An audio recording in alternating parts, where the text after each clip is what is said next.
ये बहुत बहुत धन्यवाद, अभिनंदन। मैं अब कार्यक्रम को अंत में पहुंचाते हुए अपने अध्यक्ष महोदय और मुख्य अतिथि से निवेदन करूंगी कि वो विजेता रहे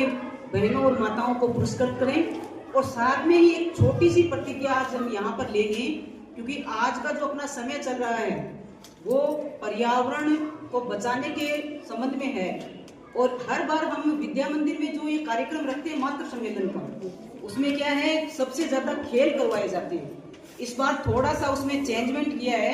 कि आप लोगों को कुटुंब प्रबोधन के बारे में बताया जाए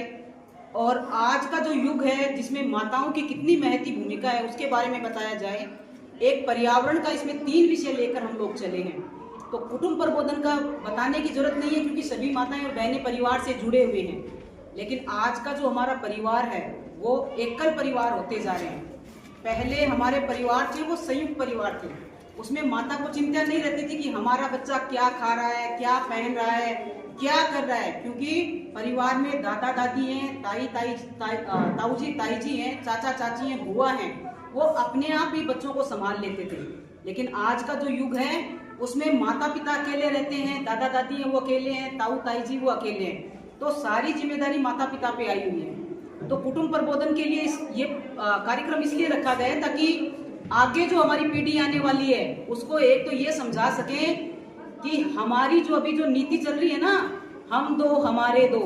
कृपया करके उसको खत्म करें। नहीं तो फिर जो आने वाली पीढ़ी है उनमें बच्चों को ये नहीं पता चलेगा कि चाचा भी कोई रिश्ता होता है, बुआ भी कोई रिश्ता होता है, या मौसा मौसी भी कोई होते हैं, क्योंकि ये रिश्ते सब खत्म हो जाएंगे। हम जब ये सोच रहे हैं, आज की जो पीढ़ी है, हम ये सोच रहे हैं कि हम तो हमारे तो आने वाली पीढ़ियां तो ये सोचेंगी कि एक ही होना चाहिए या फिर सिर्फ हम ही पति पत्नी होने चाहिए। तो इस थोड़ा सा अभी जो हमारी पीढ़ी आएगी हम उसको थोड़ा सा समझा सकते हैं कि 2 नहीं होना है, उसको थोड़ा सा हमें बढ़ाना है, क्योंकि और भी कई समस्याएं हैं वो अभी मन से इसलिए मैं खुल के नहीं बोल सकती हूँ। बाकी का हमें समझना पड़ेगा कि आगे आने वाली जो हमारी पीढ़ी है धीरे धीरे वो खत्म होने की कगार पे ही जा रही है। और भी कई समस्याएं हैं, हिंदू मुस्लिम से जुड़ी हुई मान लीजिए या और कोई भी समस्याएं भी मान लीजिए, तो थोड़ा सा उसको देखेंगे। एक पर्यावरण है उसके लिए भी थोड़ा सा हम सचेत होंगे। घर में अगर हम जाएंगे तब एक पेड़ को अपने साथ लेके जाते हैं, सबको पता है, तो कम से कम 2 पेड़ तो हम लगाएं, एक जो लेके जाएंगे और एक अपने बच्चों के लिए छोड़ के जाएंगे। और हमारा घर में जो काम आने वाली चीजें हैं उनमें एक तो प्लास्टिक है वो पूरी तरह से बैन हो जाए, थोड़ा सा उसके लिए हम सजग रहेंगे, क्योंकि सारा काम है वो माता ही देखती है। और आज का जो कार्यक्रम आप लोगों ने सफल बनाया उसके लिए मैं पुनः आप सबका धन्यवाद ज्ञापित कर